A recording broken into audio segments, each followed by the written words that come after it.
Muy buenas tardes a todas y a todos. ¿Cómo están? Muy bien. Bienvenidos. ¿A quién tenemos por aquí porque no los veo? ¿Cómo estás? Hola, buenas tardes. ¿Cómo les ha ido? Bien. Todo bien, bien. Todo bien. ¿Qué tal los exámenes? Bien, pues en general bien, echándole ganas. ¿Cuántos exámenes, propiamente exámenes, presentaron? Fueron 6, ¿no? 6. Sí, 6 de Seis. 7. 6 creo. Qué 6, difícil. porque tuvimos meto. Examen de meto. Sí, Qué sí. difícil.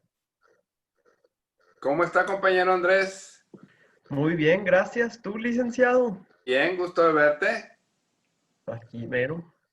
¿Cómo está la montaña? Pues muy bien, de clima. Recibió muchas lluvias, pero hasta eso muy, muy rico el clima. Me puedo imaginar, me puedo imaginar. Tienes unas vistas muy bonitas desde tu casa. Sí. Así es. Y esa biblioteca de fondo también. Ah, aquí está. Hola, compañera Vivi, ¿cómo está usted? Hola, Ricardo, muy bien, gracias, gusto en verte. Qué bueno. Ahí estás viendo el primer semestre de la Facultad Libre de Derecho, algunos ejemplos. Qué bien, me da mucho gusto. Elvira es de Gómez Palacio, bueno, de La Laguna, y fuimos compañeros en la facultad hace algunos años. Hace algunos años. Ella fue el promedio más alto de la generación, por supuesto. Ay, Gerardo Puertas, por amor de Dios, ya. ¿Sí? Bueno, pues son las 7:30, así es que bienvenidas y bienvenidos. Gracias por estar con nosotros en esta segunda emisión de Liberarte Conversa. Perdón que me repita, pero probablemente hay algunas personas que es la primera vez que nos acompañan. Entonces me gustaría decirles que la Facultad Libre de Derecho de Monterrey es una institución privada fundada en 1988, dedicada específicamente a la educación del derecho. Y buscamos, desde luego, pues niveles de excelencia académica. Preferimos la calidad y no la cantidad. Dentro de la facultad, en sus principios filosófico-educativos, tenemos un principio que dice que uno de los propósitos de la institución es aproximar a las estudiantes y a los estudiantes al fenómeno de las artes y de la trascendencia.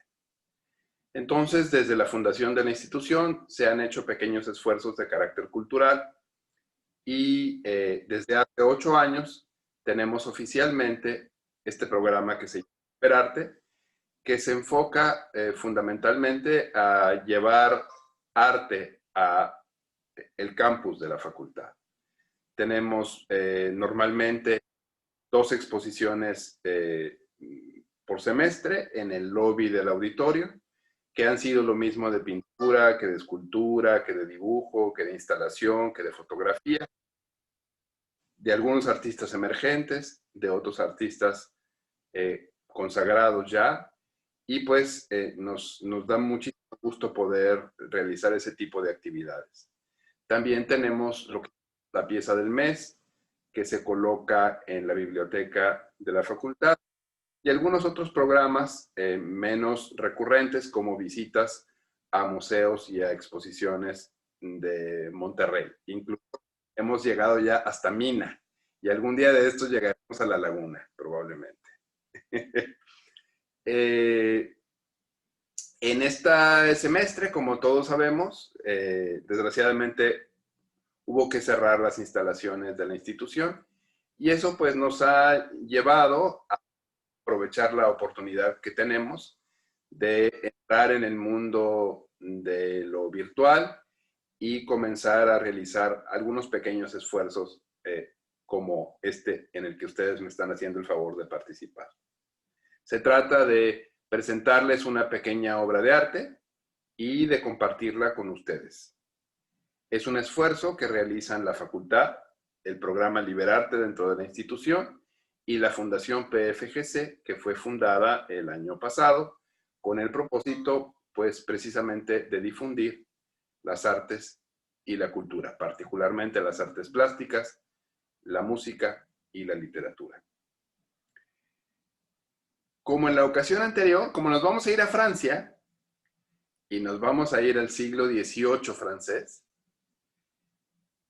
en esta ocasión quisiera yo presentarles, vamos a acompañar esta tarde con un Vieux Calvados, que es un aguardiente basado en sidra, es decir, en manzana, típico de la región de Normandía, en Francia, que se utiliza ya sea como aperitivo o bien como digestivo al final de la comida, y con frecuencia se acompaña de queso.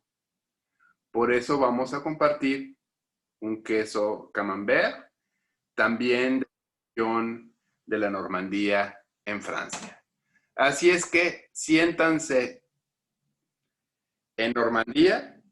Imagínense que este es el lugar de donde nada menos y nada más que Guillermo el Conquistador salió hacia las tierras británicas para, pues, conquistarlas y establecer esa otra gran nación que es la Gran Bretaña, ¿sí? Así es que, pues, nos vamos cabalgando con Guillermo. Y así comienzo. Mi madre me enseñó a rezar camino al kinder. Y al hacerlo, quizás sin darse cuenta, me mostró que la contemplación de la belleza puede conducir a la oración. Cada mañana, mientras manejaba su automóvil de norte a sur por la avenida San Pedro, para llevarme al colegio La Bastida, ella pronunciaba y yo repetía oraciones, del Padre Nuestro al Ave María y del Salve al Gloria. Así, entre rezo y rezo, comencé a apreciar el ondulante perfil de la Sierra Madre y a gozar cotidianamente de ese regalo de la naturaleza y para mí de Dios que representan las magníficas montañas que circundan al Valle Regiomontano. He de confesar que por aquel entonces, impulsados por la magia de la infancia, mis ojos me llevaban a imaginar en los gigantescos árboles que se aprecian en la cresta de la M, interminables caravanas de viajantes que provenientes de lejanas tierras cruzaban por Monterrey en un incesante caminar hacia distantes horizontes. Bendita sea por siempre la mirada de los niños. Hacia mediodía, terminada la jornada escolar, mamá me esperaba invariablemente afuera de la reja del colegio y ella y yo, con frecuencia, caminábamos unos pasos hacia el templo de Fátima, que en aquel tiempo era una pequeña capilla de techo de madera ubicada en el cruce de Vasconcelos y Río Éufrates, es decir, frente al Instituto Franco-Mexicano, a fin de asistir a misa. Corría el año de 1964 y en ese momento, justamente, tenían lugar los trabajos del Concilio Vaticano II, que llevarían, entre otros cambios, a una renovación de la liturgia católica. Por aquel entonces, y esto va para los menos jóvenes, la misa aún se realizaba en lengua latina y el oficiante estaba de espaldas a los feligreses. Muchas personas solían llevar al templo un pequeño libro llamado misal, que contenía el texto de los oficios en latín y en español, con el objeto de poder seguir en silencio el desarrollo de la celebración. Como era de esperarse, casi todos los niños, y seguramente no pocos adultos, tenían la mente en otra parte, mientras transcurría la Eucaristía. Yo, por lo pronto, me aburría solemnemente con el murmullo ininteligible del sacerdote, quien a veces de pie y a veces hincado, estaba revestido por ropajes de hilos dorados, rodeado por humos de incienso y acompañado por el ocasional repique de una campanita producido por el monaguillo en turno. Así que, para pasar el rato, me dedicaba a sacar del bolso de mi madre la cajetilla de cigarros mentolados Salem, a fin de quitarle la tapa y transformarla otra vez con mi imaginación en un barco que, deslizándose suavemente por la banca de madera, me hacía navegar por mares infinitos hacia ignotas latitudes. Hasta ahora mismo, al escribir estas líneas, me percato de una extraña coincidencia que encuentro muy reveladora. El rezo y la misa me producían el mismo impulso. En efecto, ya fuera por la cresta de la montaña en una caravana o por el respaldo de la banca a bordo de un navío, mi anhelo era uno solo: viajar. Quizá eso explique, al menos parcialmente, por qué hasta la fecha soy un irredento pata de perro. Y bueno, finalmente, ¿qué es la oración sino un vuelo del espíritu que anhela aproximarse al misterio? Así que quizá yo no andaba tan perdido en mis juegos infantiles. Una vez más, bendita sea por siempre la creatividad de los niños.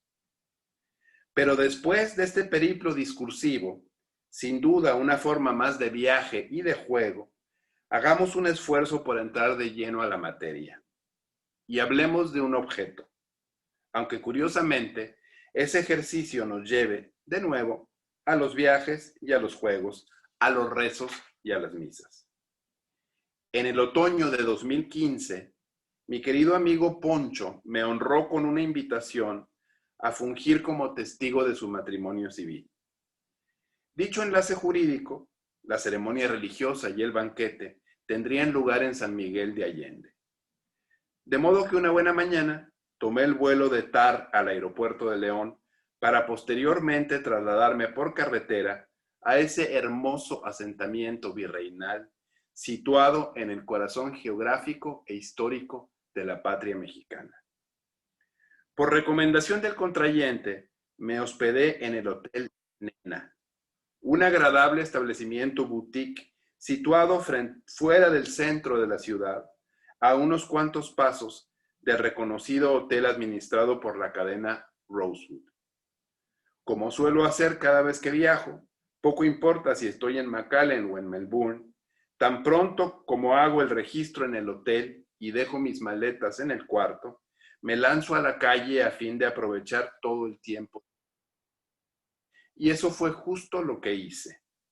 Caminé por las calles empedradas hacia la plaza principal, no sin antes detenerme, como me había indicado mi queridísimo amigo Amador, para conocer las instalaciones del Rosewood y subir a disfrutar la inolvidable panorámica de San Miguel el Grande, que puede apreciarse desde la terraza de su bar.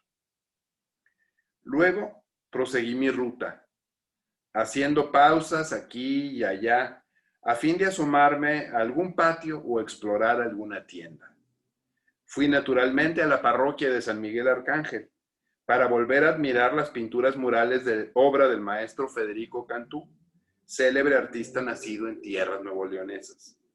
Visité la casa del capitán Ignacio Allende, el palacete del mayorazgo de la Canal, el templo de San Francisco y el Museo de la Esquina, singular espacio consagrado al juguete popular mexicano, fundado por la regiomontana Angélica Tijerina. Había que decidir entre comer algo o seguir conociendo. Y como también suelo hacer cuando estoy en un periplo, me decanté por lo segundo, recorriendo algunos de los muchos establecimientos que muestran toda la riqueza del arte popular mexicano.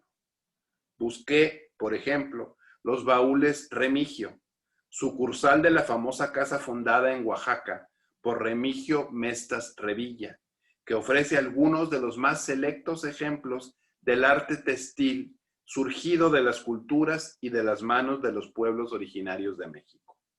Y por supuesto, no pude menos que enamorarme de una pieza.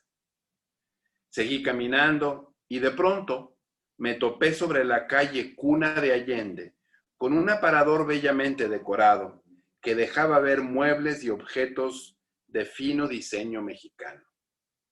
El nombre de la galería no podía ser más evocador: Marquesa de Mancera.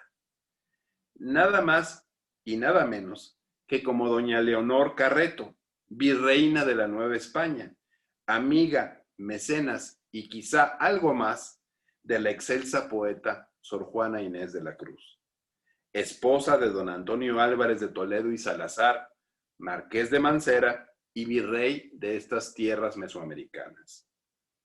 Y en dicha tienda, entre elementos de decoración y piezas vintage de arte popular, me topé sobre una mesa flanqueada por dos lindas sillas de madera y mimbre decoradas con flores multicolores, con una encantadora capillita miniatura ante la que no pude menos que literalmente ponerme de rodillas en absorta contemplación. Pero más allá de la fascinación, me asaltó una multitud de dudas. No parecía de factura mexicana. ¿Dónde habría sido hecha? Denotaba ser vieja, pero ¿sería antigua? Daba la impresión de tratarse de un mero divertimiento. ¿Tendría acaso otra función? Lo único evidente era que se trataba de un objeto especial. Una pieza única, como se dice con propiedad en esos casos. Y sin duda alguna, una creación verdaderamente mágica, capaz de generar encantamiento en quien la estuviese, como yo, dispuesto a posar sus ojos en ella con atención. En un aconsejable pero inútil ejercicio de inexistentes aptitudes histriónicas, intenté guardar la compostura, fingir demencia y, sin mostrar mucho interés, preguntar por el origen y el precio de la capilla. La persona encargada me indicó la suma y me dijo que para mayor información debía esperar a que regresara la propietaria del establecimiento. Su retorno no demoraría más de media hora. Inquieto por el inesperado hallazgo, emprendí la marcha y un poco para mitigar el hambre y un poco para calmar la emoción, entré en un local que ofrecía nieves artesanales. Luego de tan deliciosa pausa, volví a la galería. Regresé convencido de que la pieza tenía que ser mía, pero había que superar 4 escollos para alcanzar el objetivo. Negociar y obtener un descuento, lograr que me separaran el objeto hasta el día siguiente sin depósito alguno, conseguir que asintieran al pago mediante cheque, pues no contaba yo con suficiente dinero en efectivo y no aceptaban tarjetas de crédito, y, habida cuenta de la delicadeza de la capillita, garantizar una manera en que pudiese llegar sana y salva a Monterrey. Esperé unos minutos más hasta que por fin llegó al establecimiento su propietaria, Marina Fernández de Córdoba, dama de nacionalidad española, fundadora de este bello establecimiento. Comencé por expresarle que el objeto me gustaba mucho y que deseaba quedarme con él. Le pregunté por el origen y los antecedentes del mismo. Ella me dijo que no tenía la certeza de dónde, cuándo y para qué se había hecho la pieza, pero que la misma tenía una procedencia impecable, pues venía de la casa de descanso que tenía en San Miguel una reconocida fotógrafa de modas estadounidense recientemente fallecida. Debo confesar que me asaltó la duda de si semejante historia no sería una mera construcción para darle mayor valor a la pieza, No es extraño que eso ocurra en el mundo de las cosas vintage o antiguas. Pero los objetos hablan, y en este caso no había ninguna duda. La capillita hablaba por sí misma. Prometía una historia por descubrir. Además, claro está, tanto la dueña de la galería como el establecimiento mismo denotaban ser confiables. Acto seguido, hice los 4 planteamientos antes indicados. Descuento, separación sin depósito, pago mediante cheque y seguro envío a Nuevo León. Para el primer punto, luego de no poca resistencia, Marina aceptó llamar por teléfono a la propietaria, quien vivía en los Estados Unidos de América. Después del segundo intento se logró comunicación. La dueña, sin embargo, no quiso reducir el precio. Respecto de los 2 siguientes temas, entregándole mi tarjeta de presentación, le expliqué que yo era un profesor de Monterrey que estaba en San Miguel solo por 2 días para asistir a una boda y que debía volver al hotel de inmediato para arreglarme, diciéndole también que no contaba durante el viaje con suficiente numerario para liquidar en efectivo. La señora Fernández de Córdoba, luego de cerciorarse prudentemente de que yo conociera a 2 o 3 regiomontanos, formulándome una serie de preguntas sobre de ellos, accedió a la separación y a la forma de pago. Finalmente acordamos que ella se quedaría con el objeto hasta que una amiga suya que viajaba a Laredo con regularidad pudiera transportarlo en su automóvil desde la tienda hasta mi casa. A la mañana siguiente, minutos antes de la apertura de la galería, estaba yo frente a sus puertas, presto a cumplir con mi parte de lo prometido, y así lo hice. Y llegó a mis manos la capilla miniatura. La boda que me llevó a Guanajuato fue memorable. Narrar todos los detalles de la misma merecería una crónica completa. Dejo esa tarea para otra ocasión. Baste decir que tanto el matrimonio civil como el religioso se llevaron a cabo en espacios singulares. El primero se desarrolló en los jardines de una hermosa casa antigua, propiedad de una acaudalada familia norteamericana, decorada con obras de arte, antigüedades y muestras selectas de arte popular mexicano.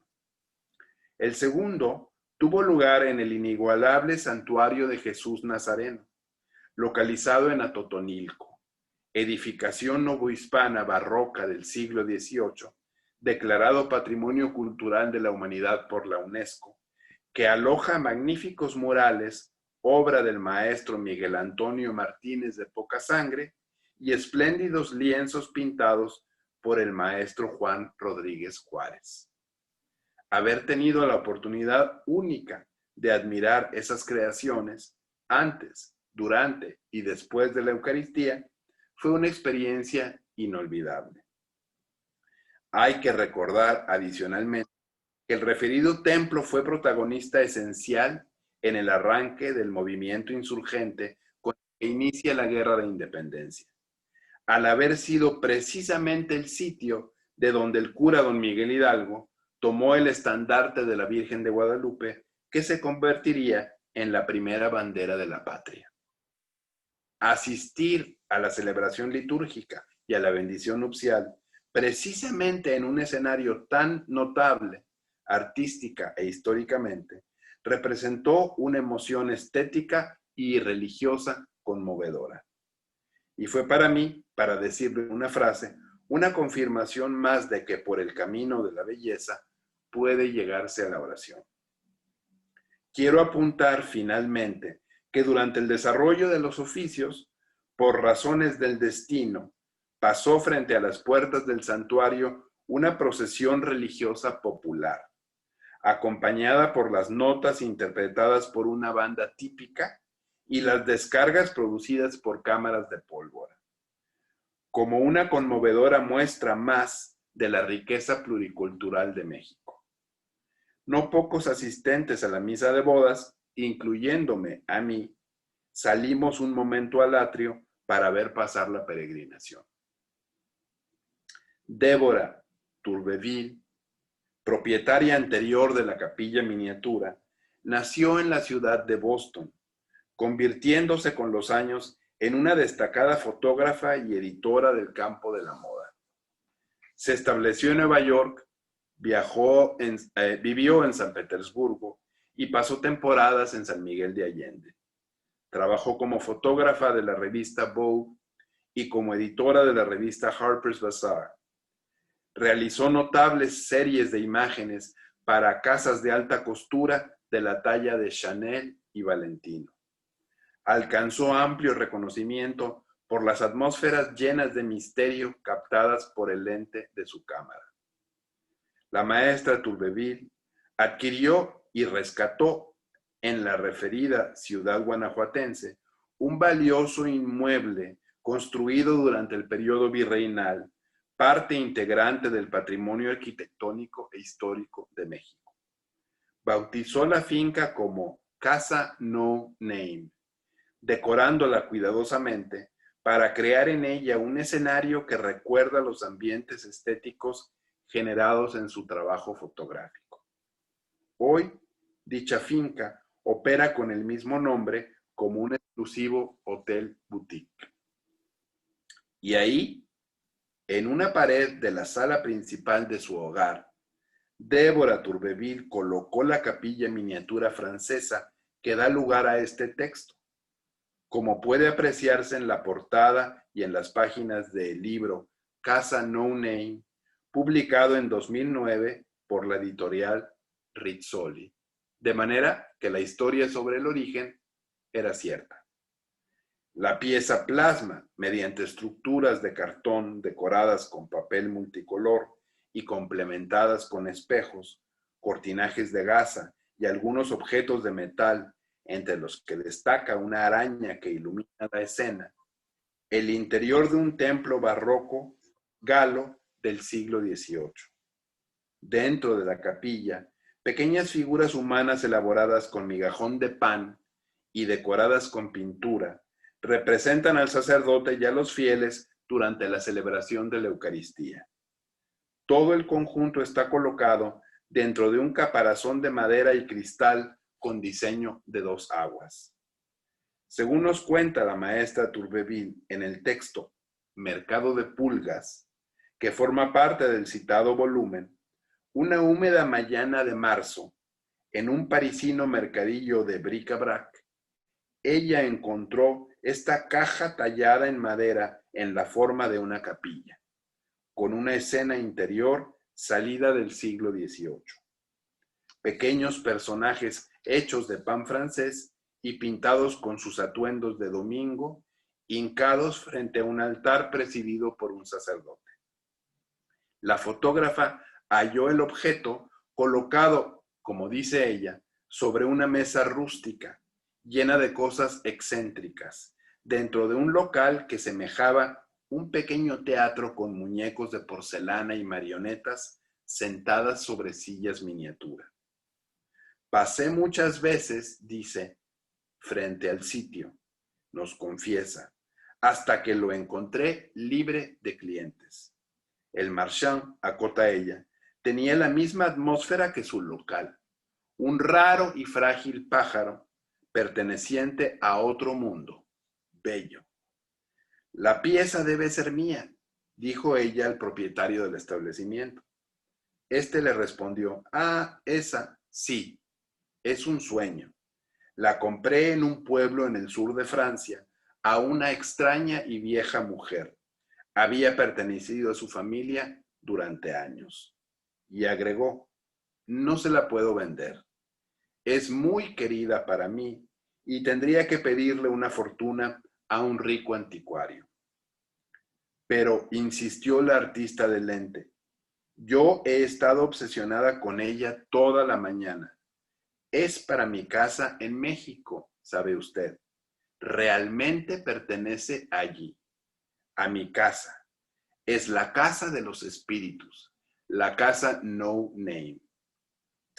Vuelva en 2 días, el lunes, respondió él. Y si nadie más ha sido tentada por ella, será suya. Débora regresó el lunes indicado al establecimiento y compró la miniatura. El propio comerciante la empacó y la llevó hasta el hotel en el que ella se hospedaba.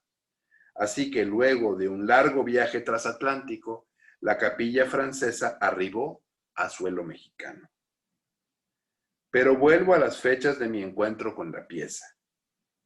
A unos cuantos días de mi regreso a casa desde San Miguel de Allende, recibí un correo electrónico de Marina informándome que la suma del cheque había quedado satisfactoriamente depositada en su cuenta de banco y que luego de hablar con su amiga, ellas habían resuelto venir juntas en un par de semanas a Texas, pasando por Monterrey a fin de entregarme la pieza.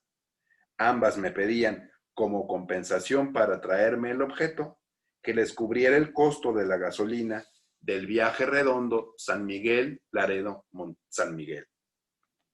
Yo, como es natural, accedí de buena gana, feliz de saber que pronto tendría sana y salva la capilla en mi hogar.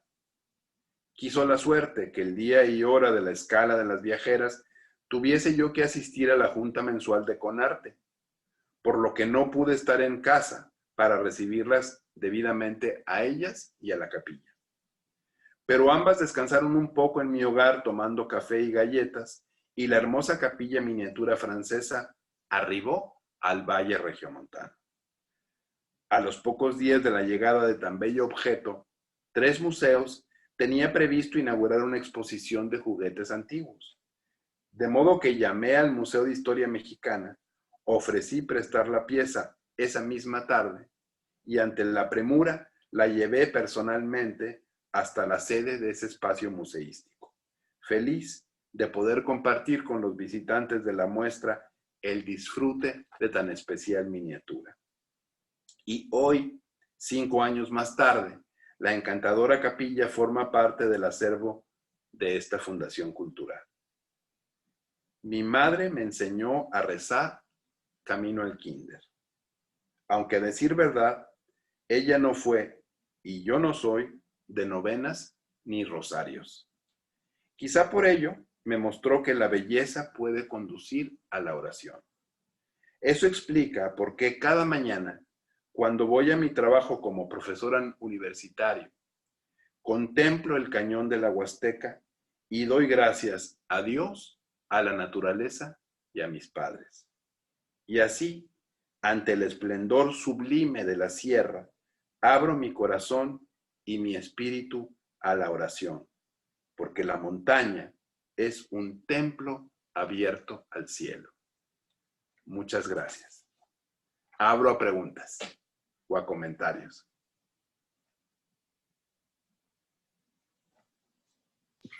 No, pues yo lo único que tengo que decir es que qué interesante, la verdad, qué padre. O sea, aparte como lo cuenta, está muy padre. Y pues, no sé, o sea, qué padre aventura, ¿no? O sea, todo lo que vivió para poder conseguirla. O sea, es muy interesante. Así es, pero no solo eso, fíjate, si nos ponemos a pensar un poco, si esta pieza se hizo en el siglo XVIII, estamos hablando pues de que tiene ya varios siglos de existir. Por lo tanto, un número importante de manos o de personas, para decirlo con mayor propiedad, la han venido queriendo y conservando durante el tiempo para que llegue en buenas condiciones hasta nosotros. Entonces, cada vez que nos encontramos algo, sobre todo algo antiguo, pues tendríamos que preguntarnos quién la hizo y para qué la hizo, con qué propósito. Y luego, quiénes la han venido cuidando para que llegue hasta aquí. Y quiénes la van a cuidar en el futuro para que siga entre nosotros.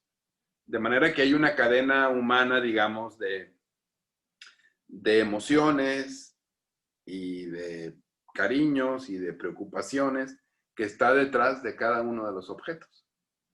¿Sí? Yo, licenciado, le tengo una pregunta. ¿Hace cuánto dice que vivió esa experiencia? 5 años, en 2015. Por estas Ay, fechas, no recuerdo la fecha exacta, pero por ahí de octubre, yo creo, más o menos. Sí. interesante. Sí.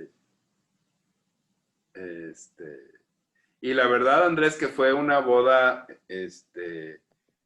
muy especial, porque el banquete lo hicieron en una finca Ujú. en donde no había nada. Entonces tuvieron que montar todo en ese lugar. No fue en la ciudad, sino en medio de la nada. Montar todo y traer todo el servicio desde Guadalajara. Y bueno, pues no te tengo que decir que nos dieron de comer y de beber bastante bien. Entonces, hubo varias orquestas a lo largo de la noche. Así es que pues fue realmente una boda muy especial. ¿Sí? ¿Cómo no? Lick, nos preguntan en el chat que dijo que las figuras están hechas de qué. Entendí De que de migajón pan, de pero pan. no sé si entendí bien. De migajón de pan. Todavía, bueno, supongo que alguien lo sigue haciendo en alguna parte, pero todavía cuando, no me dejará mentir, Vivi, mi compañera de generación, y yo éramos niños, había la costumbre, sobre todo entre algunas señoras, de quitarle la miga o el migajón que le decimos en México al pan francés, y con él hacer una especie de masita. Yo creo que todos hemos jugado con la masita que se forma entre los dedos con el migajón de pan. Pues algunas personas lo toman y lo trabajan con una técnica que yo no sé exactamente cuál es. Después seguramente lo barnizan para protegerlo y lo pintan y forman pequeñas figuritas. Era muy típico que hicieran, por ejemplo, flores de migajón de pan y las pusieran adentro de un capelo o atrás de un cristal para que se conservaran. ¿Sí?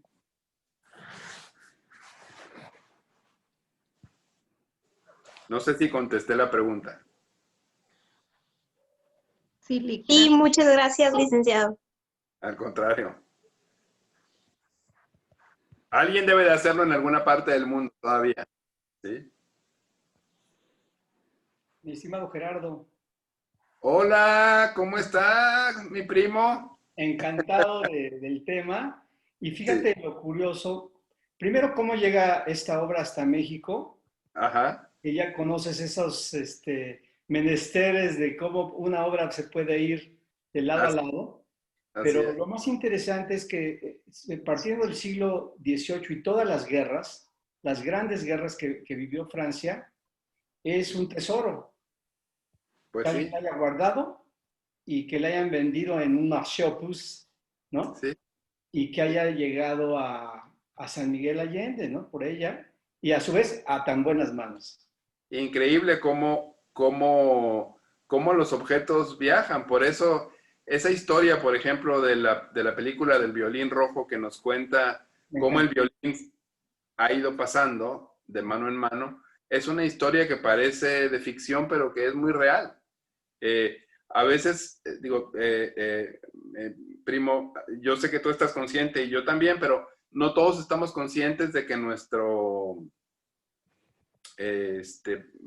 no quiero utilizar un anglicismo, nuestro span de tiempo en esta tierra es realmente muy breve, y los objetos que nos rodean, pues, tienen una vida mucho más larga.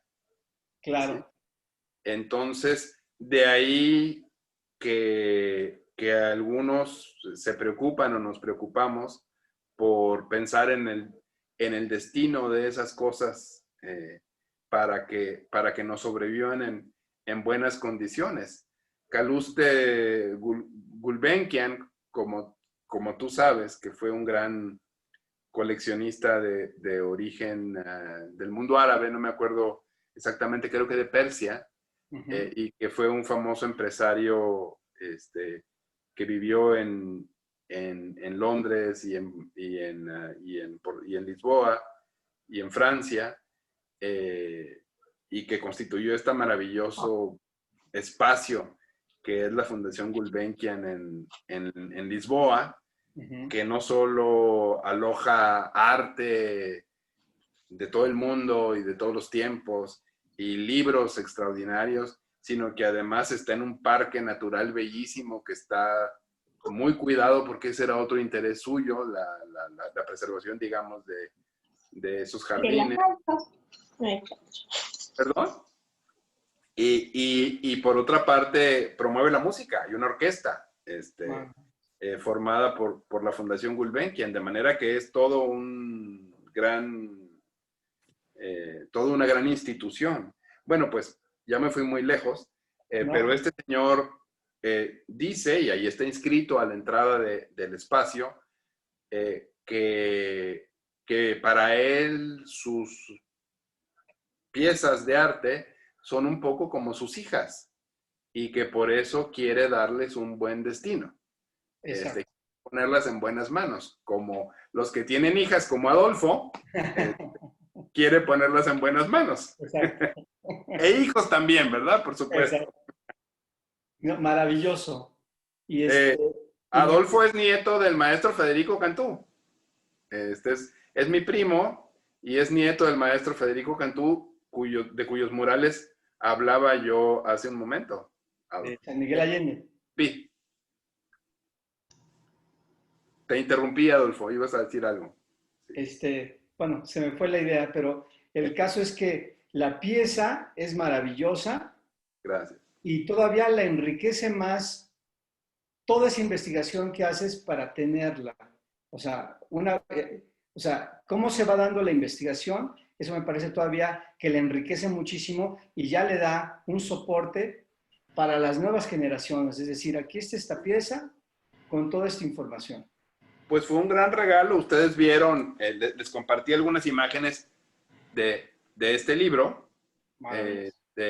Y fue un gran regalo y una sorpresa enorme de pronto ver la capilla en la portada, que era la prueba fehaciente de lo que me había contado Marina y que yo con mucha suspicacia medio creí, medio quién sabe, era verdad. Sí. Y hay algo también muy peculiar, quizá no se vio adecuadamente en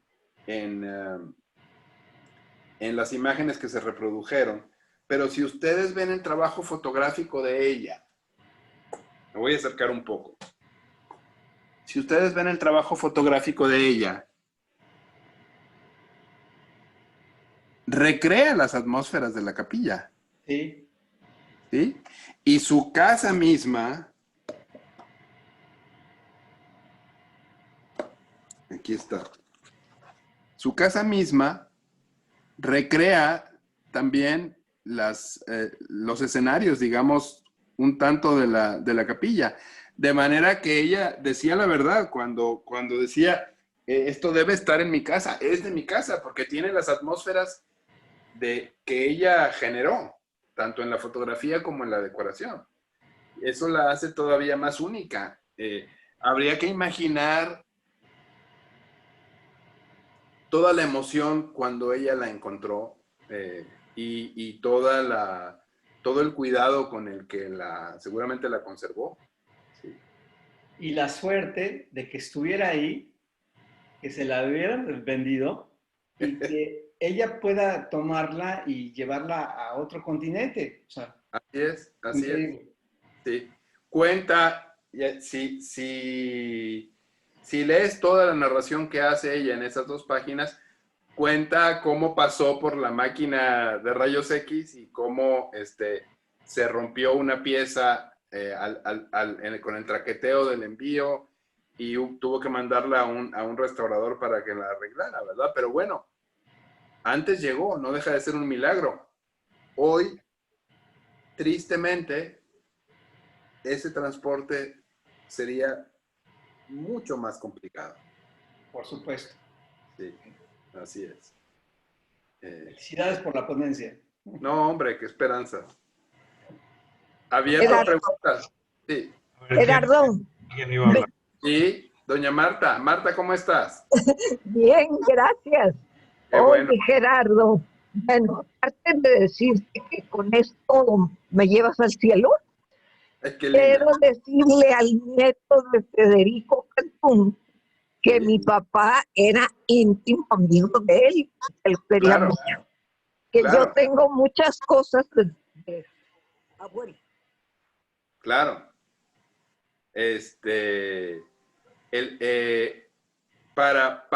Gracias por la intervención, Marta. Para quienes nos acompañaron en la ocasión en la que hablamos en el cafecito de la biblioteca sobre libros, quiero decirles que les presenté 2 libros de José María Luis Mora y de Mariano Otero, 2 primeras ediciones, y les dije que pertenecían a un famoso empresario y bibliófilo regiomontano, que fue don Carlos I. Guajardo. Bueno, pues don Carlos I. Guajardo fue el padre de Marta, que nos está haciendo favor de estar aquí, y es el bisabuelo de Andrés, que es ese joven con el que conversé al inicio de la charla y que vive en una casa muy linda con unas vistas preciosas de la montaña.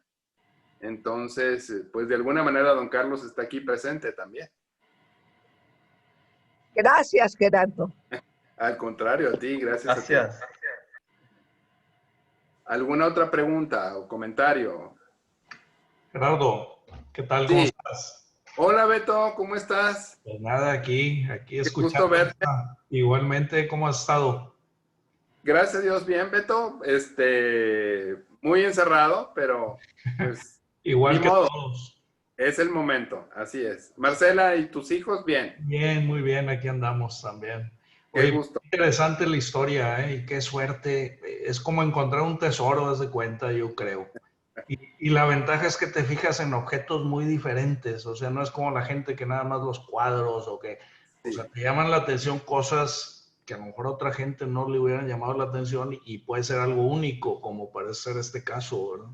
Lo que te iba a preguntar es cómo se preserva eso por los materiales y todo, ¿no necesita alguna protección o capelo o cómo? Beto, como está dentro de una caja de madera, miren, no se ve muy, quería mostrárselos, pero por el reflejo del iPad no se ve el interior.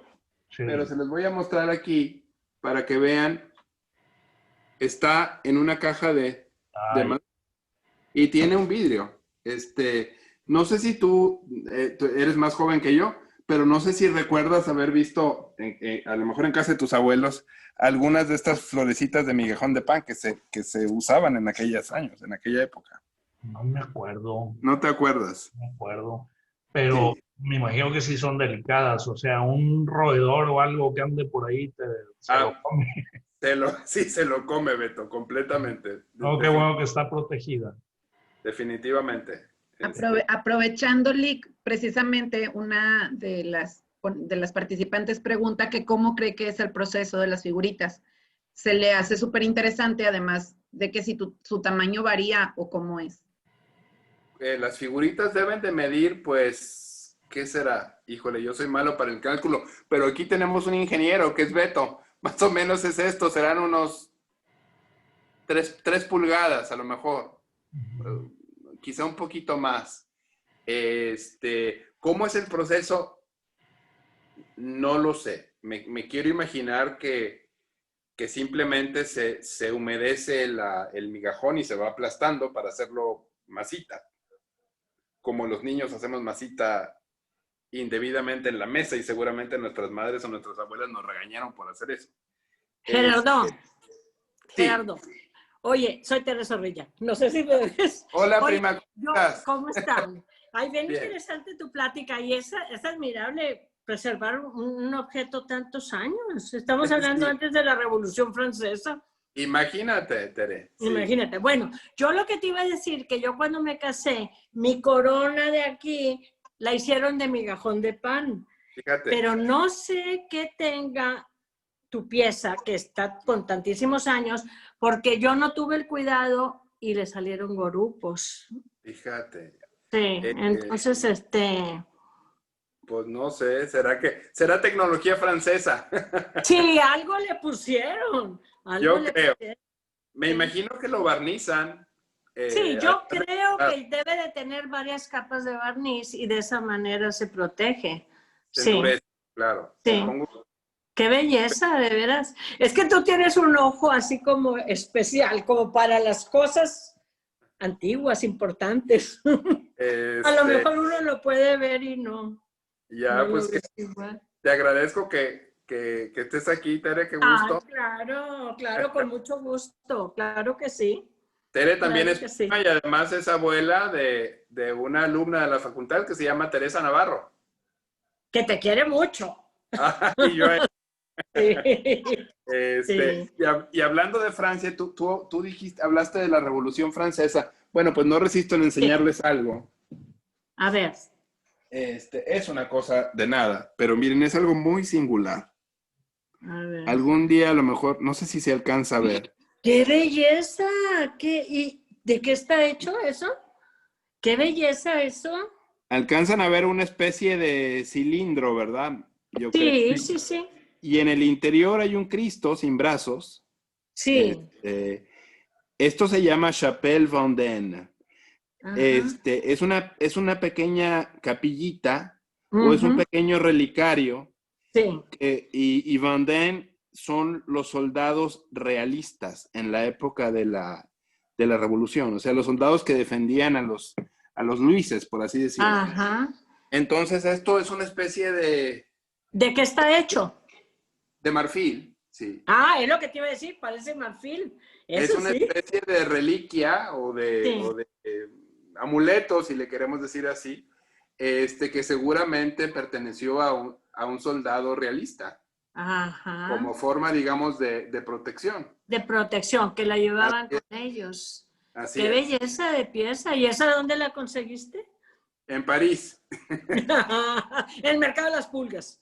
No, en una tiendita del barrio latino con Fíjate. Con un señor de apellido Heckman o Ekman, como dicen en Francia, de origen judío, desde luego, pero artesano del marfil desde hace varias generaciones. En un libro que tengo sobre la historia del marfil en Europa, hablan de su familia. Y qué belleza de pieza esa, ¿verdad? Él es un hombre ahora de unos 80 años y sigue teniendo su taller en el que vende algunas piezas antiguas que le dan en consignación. Sí. Y repara. ¿Sí? Ajá. Entonces, otro día hablaremos de él, quizá. Ándale, hay que ir a visitarlo otra vez. Hay que ir a visitarlo. Al anticuario. Sí, es muy simpático. Y Sí. no acepta más que, vamos, no entra, no tiene correo electrónico, no tiene teléfono, no tiene nada. Es persona a persona. Él sabe a quién le vende sus cosas. Es un hombre de otra no época. Quiere, sí, de otra época. Así de otra es. época. Nada virtual. Nada virtual, así es. Gracias, Gerardo. Qué interesante. A ti, Tere. Gracias por estar aquí. Plática. Qué bonita tu plática. Este, Me hiciste recordar tanto la capillita de Fátima. Claro. Y las montañas. Ahora me he puesto a pintar montañas. Tere, yo no sabía que pintabas. Me gusta pintar, pero no me daba tiempo. Entonces ahora, pero estoy pintando cositas chicas porque hay las grandes como que me canso de la espalda, la verdad. Pero hice 3 cuadritos. Sí. Claro, yo te las enseño. El abuelo de Tere y mi abuela eran hermanos. Hermanos. Muy queridos. Así es. Muy queridos. Qué linda tu mamá, entonces siempre tan dedicada contigo. Bueno, pues tú eres... Pues no tenía más que ponerle atención. Claro, el niño de sus ojos, ¿verdad? Exacto. Se dedicó todo y dio muy buenos resultados. Oye, yo no sé si quedó claro, porque a lo mejor no quedó muy claro lo que dije sobre esta caravana que va en la cresta de la Sierra Madre, porque yo la sigo viendo. Estos árboles gigantescos que se ven sobre la cresta de la loma. Sí. Era tu imaginación. Como personajitos que van caminando por ahí. ¿Sí? Sí. Era tu imaginación de niño. Así es, así es. Qué bonito. No, donde me encanta es la Huasteca. Ah, no, sí, la Huasteca es preciosa. Precioso, precioso. Allá donde tú tienes la escuela y la libre de Allá, derecho. allá Precioso. donde tenemos la escuela. Sí. Hermoso, hermoso. Sí. No es, bueno, vamos a cansar a las personas, pero creo que es un buen referente. A ver. Nuestro bisabuelo decía, Tere, que se parecía a la Catedral de Milán, la Huasteca. Ah, Y es verdad. que se parece a la catedral. Pues sí, es cierto. Es cierto. Todas las lajas de piedra, ¿verdad? Así es. Es cierto. Es una belleza. Sí. Pues, A mí las botanas con tanta vegetación a lo mejor no me llama tanto la atención como esa, con pura pieza, de pura cantera, pura piedra. es hermosa. Precioso, precioso. Así es. Ah, fíjate, qué interesante eso. La Catedral de Milán. Así es. Qué bonita tu biblioteca. A tus órdenes, Tere. Preguntas, comentarios, alguien más, porque ya no les quiero cansar demasiado, ya vamos por la hora.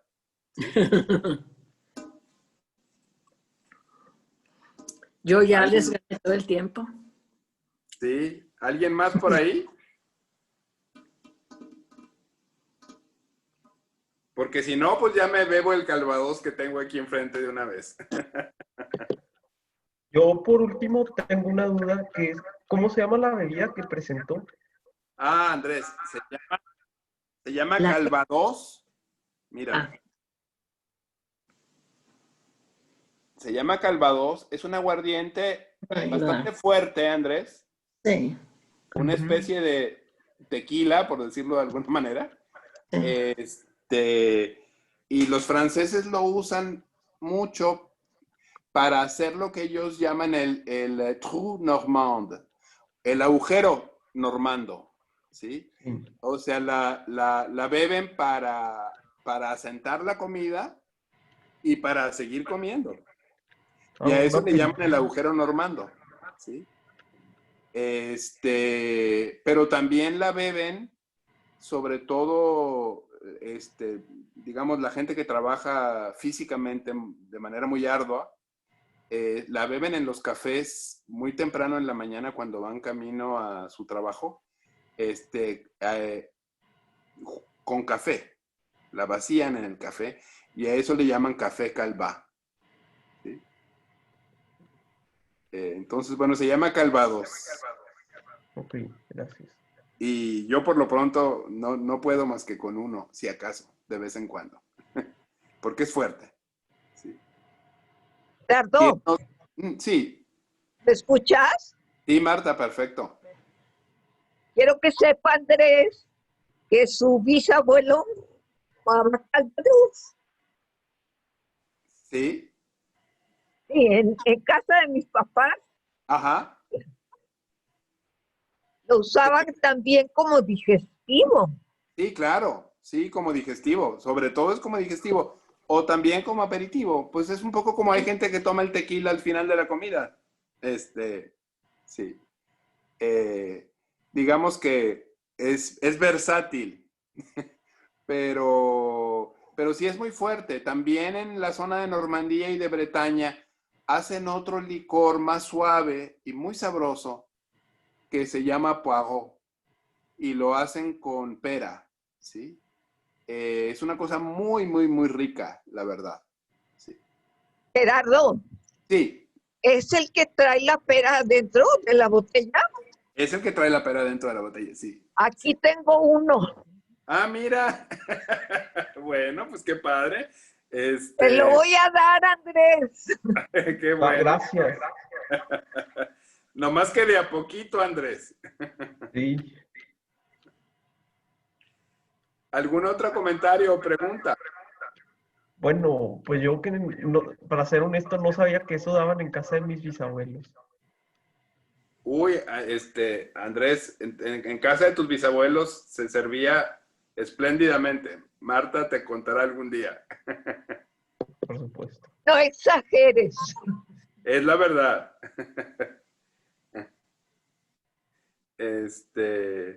A ver, ¿algún comentario más o pregunta más?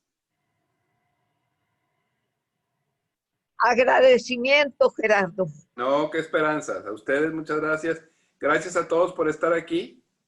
Y bueno, nos vemos en la próxima. No les quito más tiempo. Buenas noches. Buenas noches, muchísimas gracias. Buenas noches. A ustedes. Muchísimas gracias. Buenas noches. Gracias, Buenas maestro. noches. Gracias. Adiós. Bye. Muy interesante, muchas gracias. Ay, gracias, Laura. Gracias. Bye, bye. Muchas gracias, Gerardo. A ti, gracias.